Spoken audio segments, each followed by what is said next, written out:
Alamin naman natin ang mga kaganapan sa mundo ng international sports scene sa report ni teammate Kate Austria.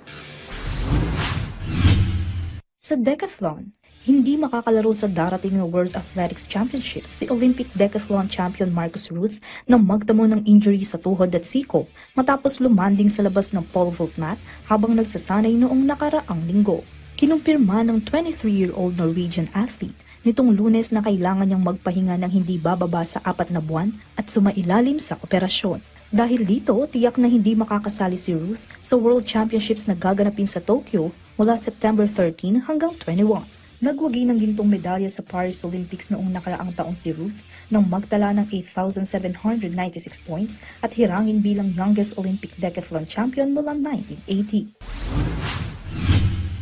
Sa balitang tennis, nagpatuloy ang magandang takbo ng karera ni Joao Fonseca matapos makakuha ang kanyang unang panalo sa main draw ng US Open nitong Lunes.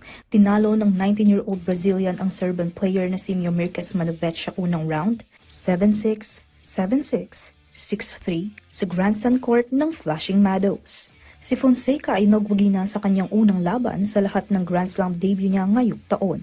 Noong nakaraang taon, hindi siya pinalad na makapasok sa main draw ng US Open matapos magtapos sa third round ng qualifying. Mula noon, mabilis ang kanyang pag-angat sa torneo. Umakyat siya sa top 50 rankings at nasungkit ang kanyang unang ATP title sa Buenos Aires ngayong taon. Sa susunod na round ngayong Miyerkules, haharapin niya ang Czech player na si Tomáš Machac, dala ang kumpiyansa at momentum mula sa kanyang sunod-sunod na matagumpay na kampanya. Sa football naman, balik sa ensayo nitong Lunes si Los Angeles Rams left tackle Alaric Jackson matapos makarecover ng magtamo ng blood clots. Ayon kay head coach Sean McVay, sisimulan ng makibahagi ni Jackson sa team drill sa practice facility ng Rams habang may mahigit isang linggo na lang bago magsimula ang bagong NFL season. 2 beses nang nakaranas ng blood clot si Jackson mula pa noong 2022. Unang nakapasok sa Rams si Jackson noong 2021 bilang undrafted free agent mula sa Iowa. Sa loob ng kanyang 4 na season sa NFL, nakapaglaro na siya sa 41 laro, kabilang na ang lahat ng 29 games na nilahukan niya sa nakalipas na 2 season. Inaasahang makakalaro siya sa Week 1 season opener sa September 7 kontra Houston Texans sa kanilang home field.